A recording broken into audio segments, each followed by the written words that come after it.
अच्छा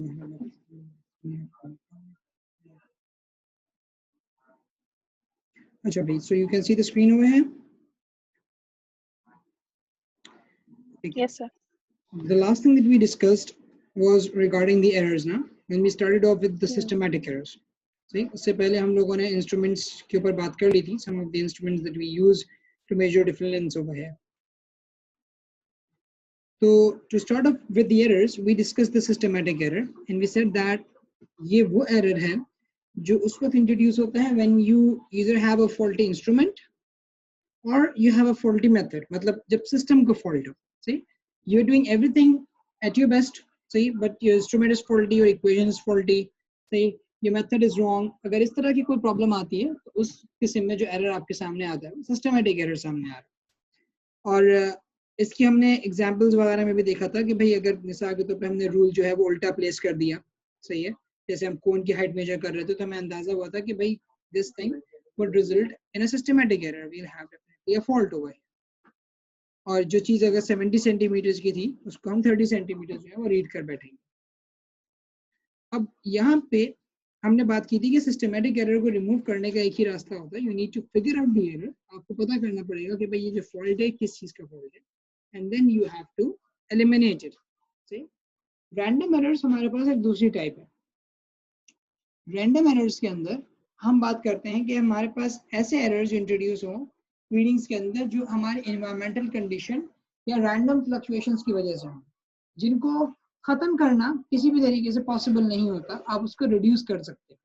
जैसे हमारा अपना ह्यूमन रिएक्शन टाइम, मिसाल देता हूँ मैं आपको, I give you a tennis ball and I ask you कि भाई आप इस टेनिस बॉल को ड्रॉप कीजिए, वो बॉल ग्राउंड पे जाके हिट करेगी और रिबाउंड करेगी। आपको टाइम नोट करना है जितनी देर में वो बॉल ग्राउंड को हिट करे और रिबाउंड करके वापस आए। अब लाजिमी सी बात है कि if you using a stop watch to measure the time, तो हो सकता है कि कभी आप बेदहानी में जल्दी स्टॉप वॉच बंद कर दो, आपको लगे कि भाई ये बॉल मैक्सिमम हाइट पे आ गई है, सही है।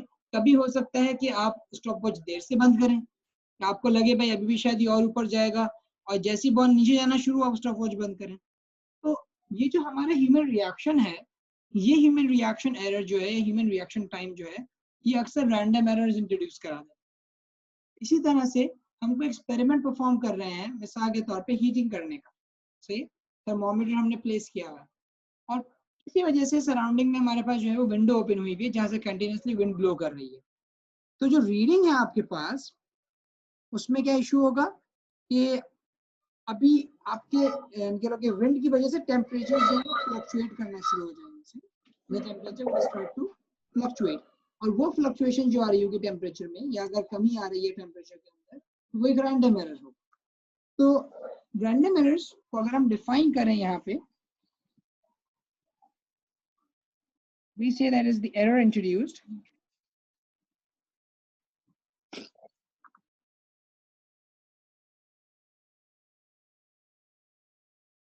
due to environmental conditions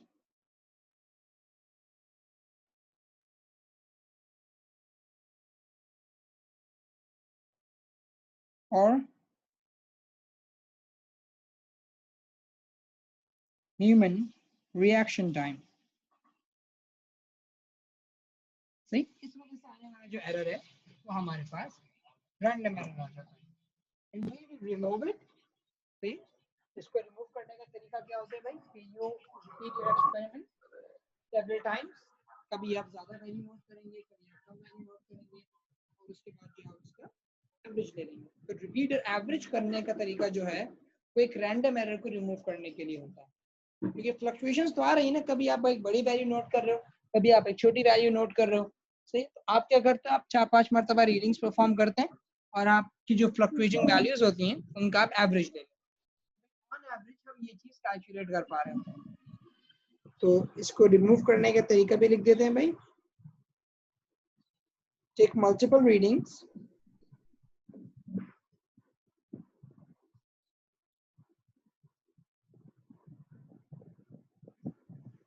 and then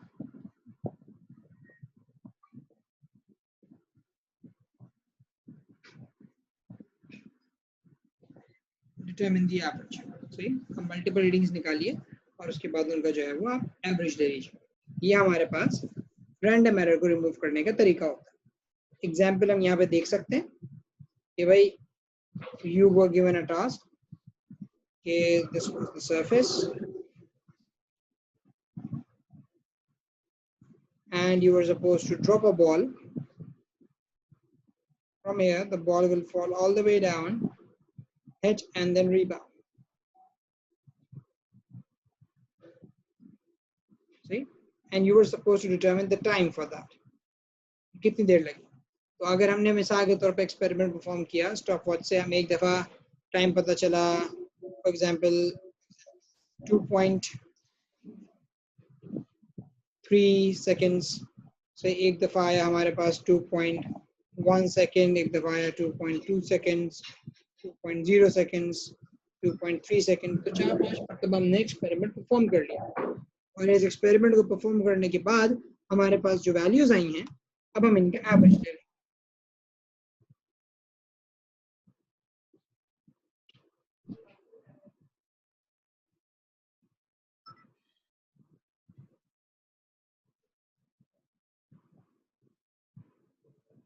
divided by 5, ठीक है? तो यहाँ पे we'll find out the average.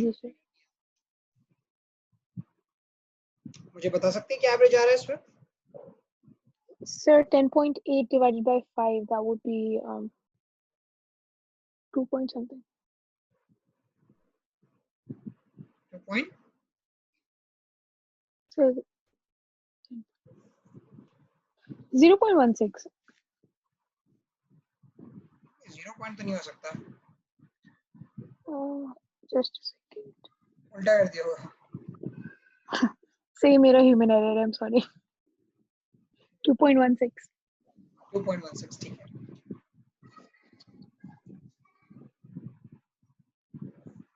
This is the average time. तो आपने एक एवरेज निकालने के बाद around it takes 2.16 seconds for the ball to fall down and then rebound back to the approximately same height. सही? तो ये रैंडम एरर को रिमूव करने का आपके पास तरीका हो। या फिर आप ये करते हैं कि एनवायरमेंटल कंडीशंस को कंट्रोल करने की कोशिश करते हैं कि भाई अगर एक्सपेरिमेंट परफॉर्म ही करना था हीटिंग का, तो कोशिश की जाए कि वहाँ पे कोई विंड वगैरह के जो इफेक्ट्स हैं वो ज़्यादा मौजूद ना हो, ताकि आप एक्सपेरिमेंट को सुकून से परफॉर्म कर सकें। अगर कोई ऐसा एक्सपेरिमेंट है जो टेम्परेचर सेंसिटिव है, सही है, तो आप कोशिश करें इसको एयर कंडीशनड या एयर कंट्रोल्ड इन्वायरमेंट के अंदर परफॉर्म करें। सही कि टेम्परेचर इन्वायरमेंट का आपने फिक्स रख दिया 25 डिग्री पे, आपने एयर कंडीशनिंग सिस्टम ऑन कर दिया ताकि रूम का टेम्परेचर 25 के ऊपर ही रहे और फिर आप अपना एक्सपेरिमेंट जो है वो परफॉर्म करते रहें ताकि टेम्परेचर की फ्लक्चुएशंस आपके रिजल्ट्स के ऊपर इफेक्ट ना पड़े। Okay. फिर हमारे पास एक एरर आता है जिसको हम बोलते हैं parallax error. Parallax error is kind of like human error, हमारे ह्यूमन एरर्स की तरह का होता है। ये एरर इसलिए इंट्रोड्यूस होता है कि हम जब रीडिंग लेते हैं एनालॉग इंस्ट्रूमेंट से, रिपीट, जब हम रीडिंग लेते हैं एनालॉग इंस्ट्रूमेंट से, एनालॉग इंस्ट्रूमेंट्स वो होते हैं जिनमें नीडल या मार्किंग्स रेडी होती हैं रीडिंग की और आपको उसकी मार्किंग्स को रीड करना पड़ता है। नीडल डिफ्लेक्ट होके वहां जाएगी और आपको फिर आंसर पता चलेगा। तो ये वाले जितने भी मेथड्स होते हैं वो सब, या जिससे भी इंस्ट्रूमेंट्स होते हैं ऐसे, ये एनालॉग इंस्ट्रूमेंट्स कहलाते हैं। तो एनालॉग इंस्ट्रूमेंट की जब भी आप रीडिंग ले रहे होते हैं तो you need to keep one thing in mind, वो ये है कि जो line of sight must be perpendicular to the read. इस बात का मतलब ये है कि अगर हम यहाँ पे देखें कि भाई एक ये स्प्रिंग है जिसके साथ हमने मास हैंग किया हुआ था, सही है, तो पोजीशन 2 जो है वो ऐसी पोजीशन है जिसने आपके पास 90 डिग्री का एंगल बनाया हुआ है रीडिंग के साथ। अगर आप गौर करें, जी sir, the line of sight, this is the line of sight. So you call it the eye level, right? Yeah, I'm talking about the eye level. लेकिन ये जो लाइन बनी हुई है ना, मैं इस लाइन को रिप्रेजेंट कर रहा हूँ कि this is the line of sight. सही, जब ऑब्जर्व कर रहे हो अगर उसकी आप लाइन देखिए, so this is the line of sight and this line of sight must be perpendicular with your instrument. It must be perpendicular with the reed. अगर आपका eye level या आपके line of sight एक different पे मौजूद है, like in position 1 or position 3, in that case the reading that you will be taking would be different. Actually it would be wrong. जैसे position number 2 से अगर आप इस चीज को रीड करें तो you'll read exactly 12.0 centimeters. लेकिन अगर आप पोजीशन 1 से रीड करते हैं तो आपकी लाइन ऑफ साइट आपको नजर आ रही होगी कि जो रीडिंग वो शो कर रहा है, it is showing somewhere at the bottom. सही, वो कहीं यहाँ रीडिंग शो कर रहा है, और इट अपीयर्स कि अगर ऊपर से आप देखते हैं 10, 11, 12, इट्स काइंड ऑफ लाइक 12.3 या 12.25 इस तरह की रीडिंग आपके पास आ रही है। और अगर आप थर्ड पोजीशन से देखें तो लाइन ऑफ साइट जिस जगह मैच करता हुआ नजर आ रहा है, सही, that is like 11.75।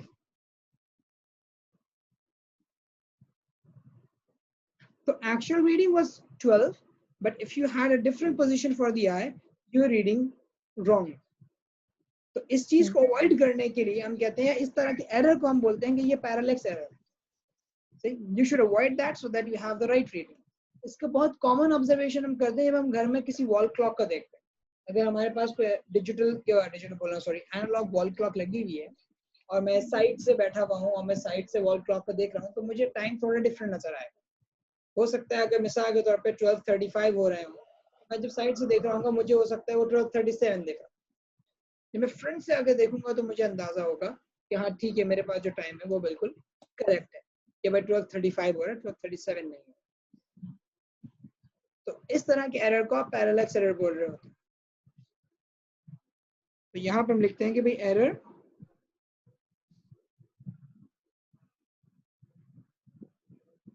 the error introduced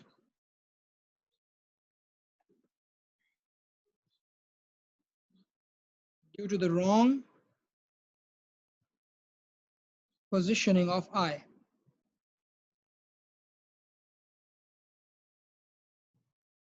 See, when taking reading.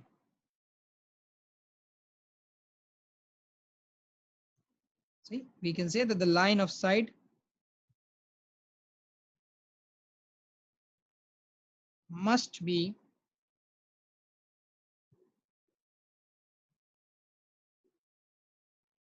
perpendicular to the readings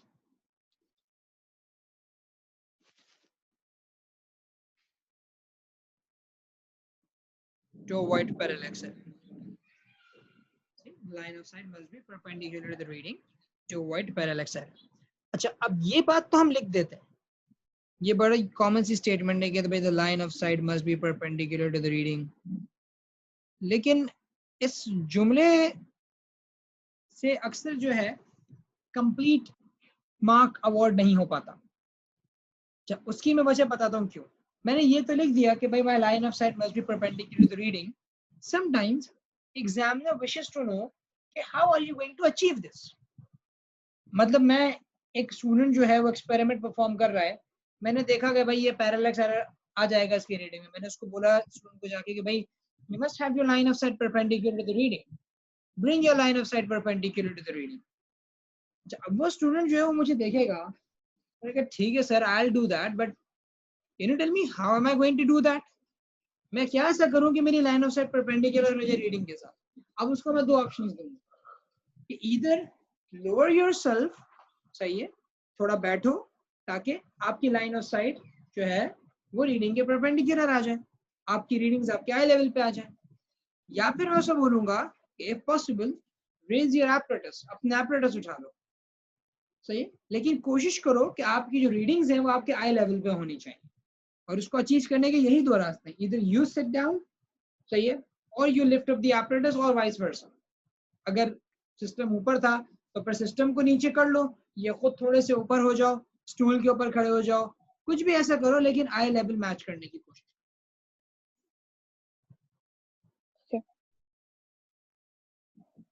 So you can either raise or lower yourself or the apparatus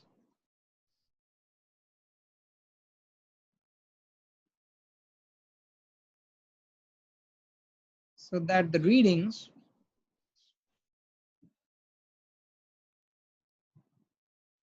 are at eye level। ठीक है ना। तो ये एक कह लो कि एक सॉल्यूशन होता है हमारे पास कि how am I going to achieve this, how am I going to avoid parallax error. वो लाइन ऑफ साइट परपेंडिकुलर कैसे होगी, तो ऐसे हो, ठीक है।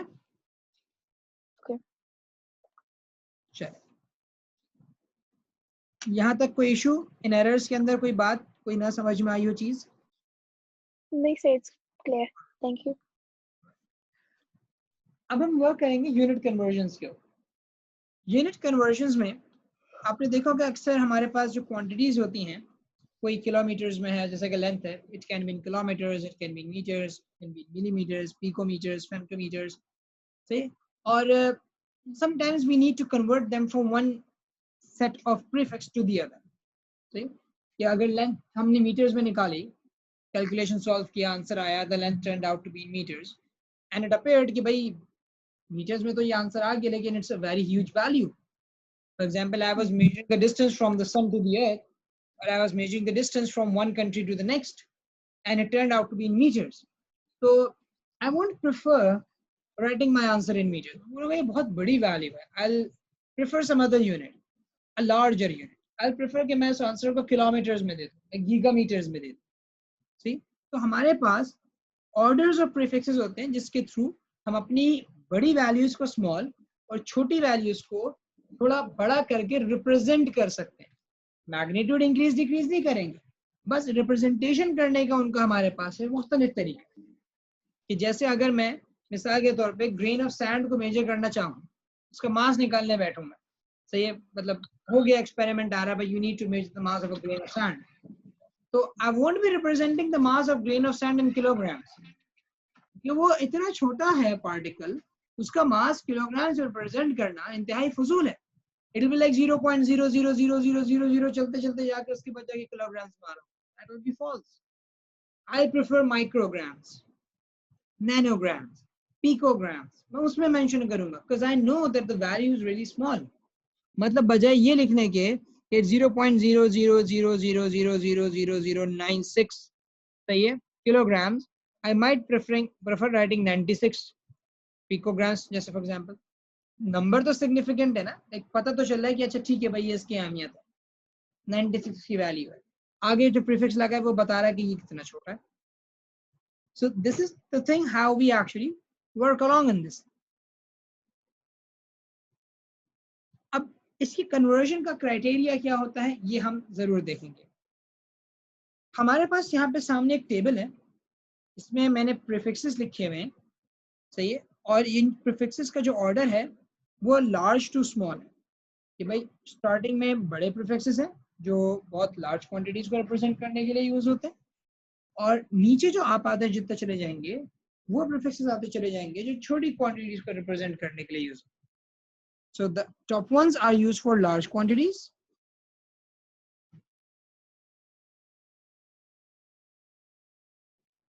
and the bottom one are used for small quantities.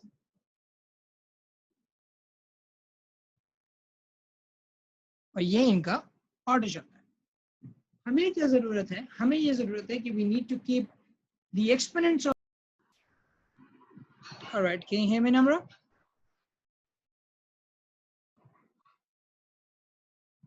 Yes sir, I can hear you. All right.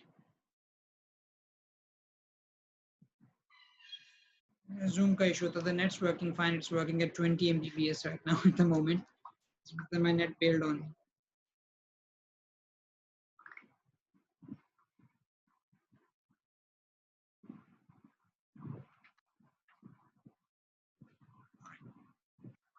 Let's continue. तो यहाँ पे let me do one thing, let me adjust one more thing ताकि सुकून से क्लास हो सके।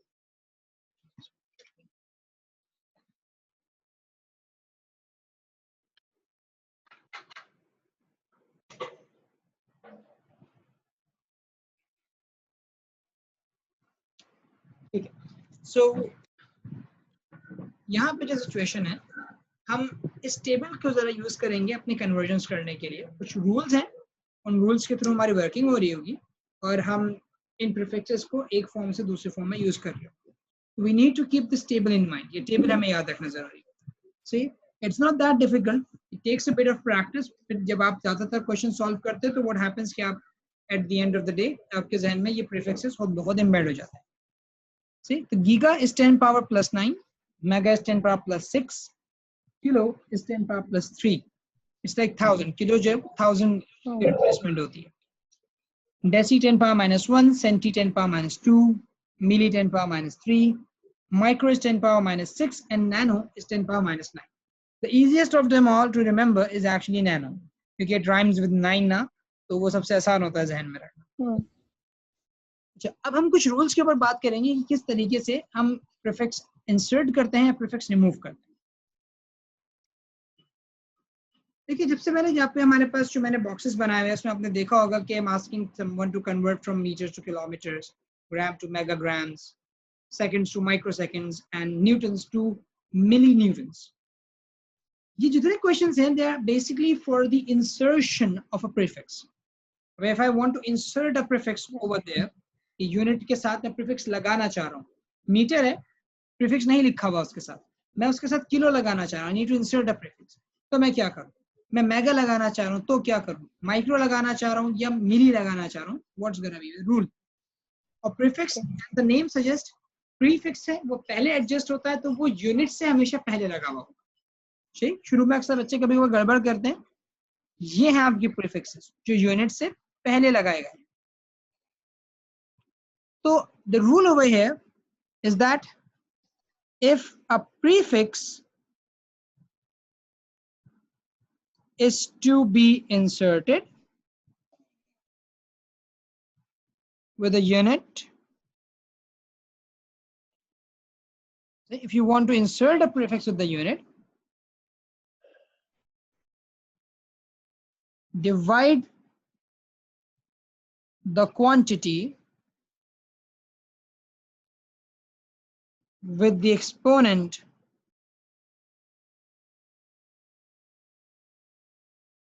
of that prefix. कि अगर आप कहीं कोई प्रीफिक्स लगाना चाह रहे हैं तो उस प्रीफिक्स के एक्सपोनेंट से अपनी वैल्यू को डिवाइड करवा दीजिए. इसका मतलब ये हुआ कि जैसे 800 मीटर से किलोमीटर में मुझे जाना है. नाउ व्हाट आई नो कि भाई किलो का जो प्रीफिक्स है वो 10 पावर 3 है. अगर अभी लास्ट बात है आपके जहन में नहीं होगा तो what I would suggest if you have your phone, you can take a snap of it. सही है, अगर आप लैपटॉप पे बैठे हैं तो फोन पे स्नैप ले लें या स्क्रीनशॉट ले लें ताकि आप उसको बार बार रेफर कर सकें, हमें बार बार पीछे आने की जरूरत नहीं पड़ेगी. So I've taken a screenshot. Screenshot ले लो या अगर चाहो तो कहीं लिख लो आप. So screenshot really, it's okay. चलो ठीक, आगे बढ़ते हैं. So if I want to convert from 800 meters to kilometers, सही, मुझे किलो को यहाँ पे insert करना है. The way I'm going to do that, I'm going to divide 800 by 10 power 3. सही, you can have your calculator. सही, आप calculator के थ्रू आराम से इसको calculate भी कर सकते हो. 0.8. It should be 0.8 kilometers. As simple as that. इसी तरह से मेगा है, mega is 10 power 6. See, it's 48,000 grams to megagrams. I'm going to divide it by 10 power 6. अगर मैं इसको solve करूँ 0.48. 0.048 Okay. megagrams. इसी तरह 2.8 exponent minus 12 divided by 10 power minus 6, because micro is 10 power minus 6. सही, कोशिश करिएगा कि स्टैंडर्ड फॉर्म में अगर आंसर दे सकें. ज्यादा नंबर ऑफ डेसिमल प्लेसेस आ रहे हैं तो स्टैंडर्ड फॉर्म में आप अपना आंसर पुट करते हैं इसका. तो ये हो जाएगा ऊपर जाके +6, 2.8 exponent minus 6 microseconds. So that's the answer, 2.8 into 10 to the power minus 6. बिल्कुल. Yeah. Okay. क्योंकि ये -12 था, अगर ये खाली 12 लग रहा है तो मैं इसको सही कर. And similarly, if you want to remove milli from here, milli is to insert milli, remove what? I'm sorry, it's -3. तो 490 exponent minus 6 को आप 10 power minus 3 से डिवाइड कर दीजिए. 490 into 10 3. 490 into 10 power minus 3. लेकिन इसको स्टैंडर्ड फॉर्म में लिखना जो है वो हमारे लिए जरूरी है. It will be 0.49. अगर स्टैंडर्ड फॉर्म ना बनता हो तो, क्योंकि जब आपको पता है साइंटिफिक नोटेशन जो होती है लिखने का, वो ये है कि अगर आप एक्सपोनेंट के साथ लिख रहे हैं तो इट्स बेटर आप डेसिमल से पहले सिर्फ एक नॉन जीरो डिजिट रखें। तो ये 490 जो है डेसिमल से पहले दो नॉन जीरो डिजिट और एक जीरो मौजूद था, तो स्टैंडर्ड फॉर्म के रूल्स के मुताबिक ये प्रॉपर नोटेशन नहीं होती। अगर ये होता 4.90 तो फिर ठीक था, इसलिए जब मैंने कन्वर्ट किया तो it turned out to be 0.49 millimeters. So that is the rule. If you want to insert a prefix, you divide.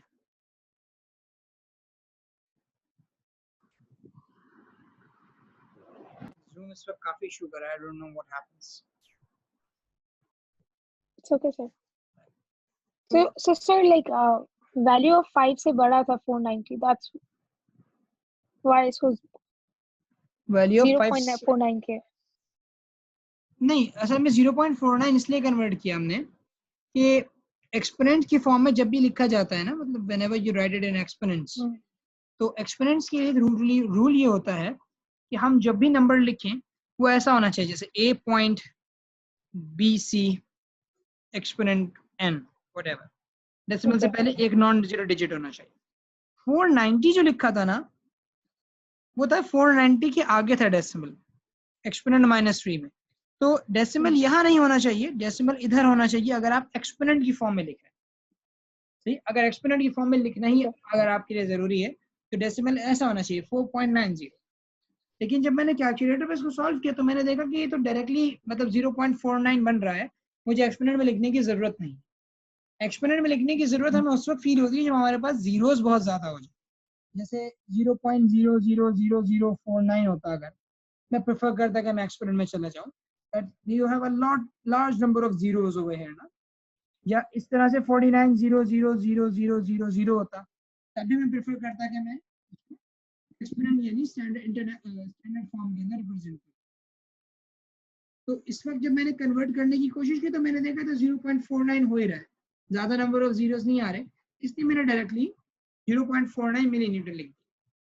लेकिन अगर मैं स्टैंडर्ड फॉर्म में लिखता, सही है, डेसिमल पीछे लेकर आता, तो याद रखिएगा जब भी आप डेसिमल को बैकवर्ड शिफ्ट करते हैं तो पावर ऐड होती चली जाती, तो it would have been 4.9 exponent -1, वो फिर ये बन जाता 4.9 एक्सपोनेंट -1 मिलीमीटर। लेकिन इससे बेहतर था 0.49 लिख दें। वैसे तो आपके कैलकुलेटर के अंदर आप जब कैलकुलेट करोगे तो वो डायरेक्टली आपको इस चीज के आंसर्स दे देता है, स्टैंडर्ड फॉर्म में नहीं दे देता है calculator.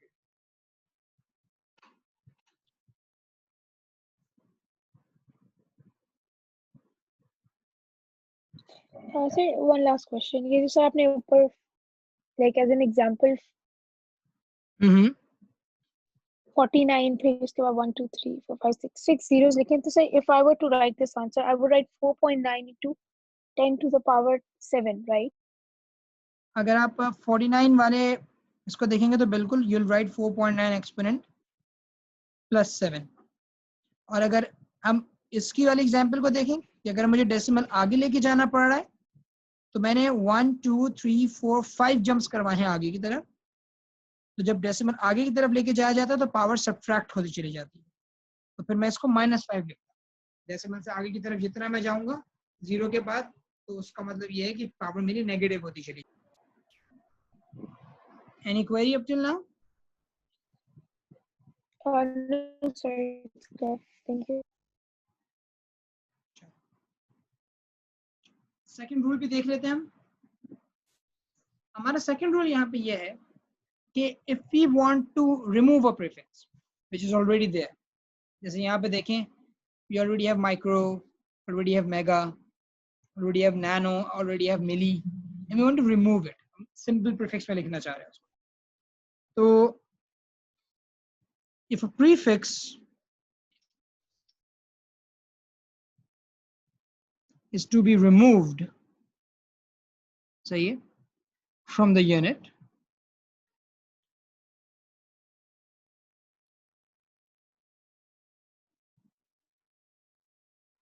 you divide the quantity,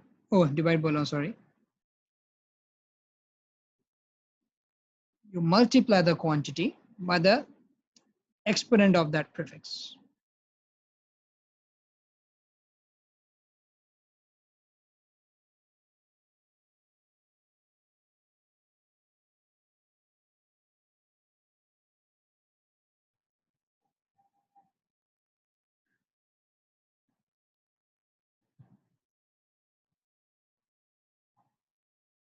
You multiply the quantity by the exponent of that prefix.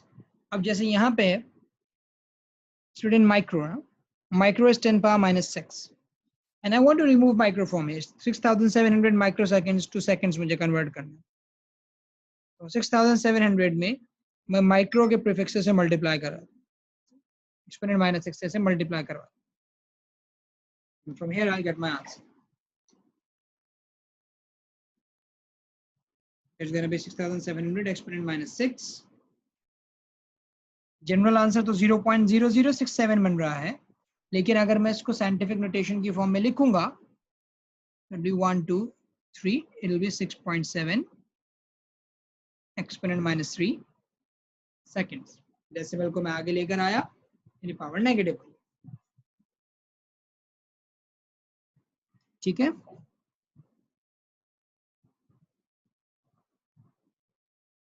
अच्छा, अब इसी तरह से हमारे पास यहाँ पे मेगा न्यूटन्स है. हमें मेगा न्यूटन से न्यूटन्स में जा रहा है. तो अगर ये 30 बोलिए. सॉरी टू इंटरप्ट सर, ये जो आपने प्रीवियस एग्जांपल दिए इसके अंदर एस की तो कोई वैल्यू है ही नहीं ऊपर चार्ट के अंदर, तो ये मुझे उसका कोई प्लीज प्रीफिक्स नहीं एक्सप्लेन लगा करना हुआ. है. सेकंड्स तो है, क्वांटिटी तो है, लेकिन कोई प्रीफिक्स नहीं लगा हुआ उसके साथ. मतलब आप जनरल सेकंड्स में बोल रहे हैं, आप मिली सेकंड्स या माइक्रो सेकंड्स में चीज को नहीं बता. ये प्रीफिक्स लगाए सिर्फ इस वजह से जाते हैं कि जब क्वांटिटी बहुत बड़ी हो या बहुत छोटी हो तो आप फिर उसको अपने एक अलग कह लो कि यूनिट सिस्टम चेंज नहीं करते, बस आप उसको अलग डोमेन में अलग लेवल पे जाके बता देते. जैसे अगर मैं अर्थ और सन के दरमियान का फासले की बात करूं तो मैं अर्थ और सन के दरमियान के जो डिस्टेंस है उसको मैं मीटर्स के अंदर मेंशन करने को इतना प्रेफर नहीं करूंगा या सेंटीमीटर्स में मेंशन नहीं करूंगा. आई प्रेफर कि मैं उसको किलोमीटर्स या मेगामीटर्स के अंदर मेंशन कर दूं because the distance is huge. Otherwise, I have to mention a large number of zeros in my number. Okay. सही है ना. तो इसी वजह से मैंने जब यहाँ पे माइक्रो रिमूव करा तो मैंने बोला कि मैं just want to represent my number in seconds. मुझे हटाना है, मुझे सेकंड्स में रिप्रेजेंट करना है आंसर. तो मैंने माइक्रो को रिमूव कर दिया, उसके प्रीफिक्स से मल्टीप्लाई करवा के तो मेरे पास यहाँ आंसर आ गया. आंसर तो वैसे 0.0067 सेकंड्स आया. ओनली इन सेकंड्स अगर मैं उसको रिप्रेजेंट करूं ये 0.0067, लेकिन अगर मैं उसको साइंटिफिक नोटेशन में मेंशन करने की कोशिश करूं तो फिर 6.7 एक्सपोनेंट माइनस 3. ये साइंटिफिक नोटेशन स्टैंडर्ड फॉर्म के कि आप एक्सपोनेंट्स के साथ आंसर लिख देते. मैथ्स में जनरली आपने देखा होगा कि ये चीज जो है कॉमनली यूज की जाती है अक्सर साइंटिफिक नोटेशन या स्टैंडर्ड फॉर्म में आंसर देने की. ये बस उस वक्त प्रेफर करते हैं जब आपके पास नंबर और जीरो ज्यादा हो रहे होते हैं ना, तो उसको खत्म करने के लिए फिर आप स्टैंडर्ड फॉर्म जो है वो सेलेक्ट कर लेते हो कि भाई इस तरह आंसर दे तो ज्यादा बेहतर. Okay. इसी तरह you are converting from mega newtons to only newtons. सिर्फ न्यूटन्स में आ रहे हैं, मेगा हटा रहे हैं आप, तो एक्सपोनेंट्स आप उसके मल्टीप्लाई कर देंगे. 30 एक्सपोनेंट 6 है. जब आप इसको सॉल्व करेंगे it will become 3.0 exponent 7 Newton's. 30 को एक्सपोनेंट 6 से मल्टीप्लाई करें या स्टैंडर्ड में डायरेक्टली अगर कन्वर्ट करना चाहें तो आप देख सकते हैं डेसिमल एक पीछे जाएगा. 30 में 0 के आगे था, तो उसको पीछे लेकर आते हैं, एक यूनिट और पावर और बढ़ जाएगी by 1. It will be 3.0 exponent 7 newtons. अच्छा, 0.3 कर सकते हैं? नहीं, 0.3 वैसे तो कर सकते हो, मतलब मसला नहीं है, लेकिन रूल्स के हिसाब से वो गलत है, क्योंकि स्टैंडर्ड फॉर्म में रिप्रेजेंट करने का रूल मैंने आपको बताया था, डेसिमल से पहले एक नॉन जीरो नंबर होना चाहिए. ओके.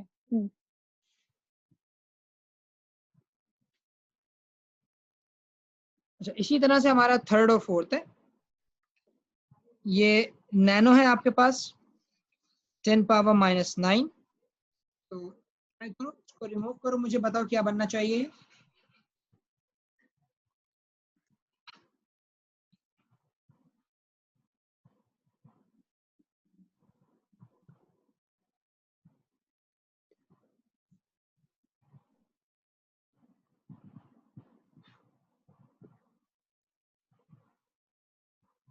सही ऐड हो जाएंगे 6 और 9. हाँ बेसिस सेम है, मल्टीप्लाई वाले तो पावर्स ऐड हो जाएंगे इनकी। सही, तो 6.05 into 10 to the power 15.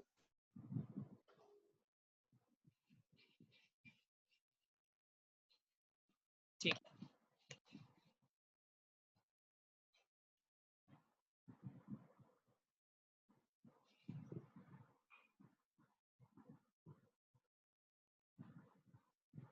आ गया आपका। और इसी तरह लास्ट मिली है 10 पावर -3 Okay, को भी रिमूव करते हैं। तो 48.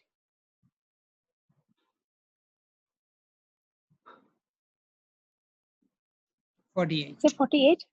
बिल्कुल 48 वोल्ट्स। सही, Okay. इस तरह से आप यूनिट्स रिमूव करने का या इंसर्ट करने का काम कर रहे हो। अब इंशाल्लाह कल की क्लास के अंदर कोशिश कर लीजिएगा कि टाइम जो है वो मैच हो जाए, हो जाता है कभी जी कभार। सर, इंशाल्लाह exactly 10. इंशाल्लाह। तो कल की क्लास में इंशाल्लाह फिर ये है कि हम एक प्रीफिक्स से सेकंड प्रीफिक्स में जाने को देखेंगे और फिर इंशाल्लाह वर्नियर कैलिपर्स स्क्रू गेजेस के ऊपर हम आ जाएंगे। ठीक है, I would have extended the class, लेकिन मेरी असल में 11 o'clock पे एक और क्लास है कॉलेज की, तो मुझे वो स्टार्ट करनी है अभी। सही, it's okay, it's perfectly fine. Thank you so much. चलो ठीक, हाफिज।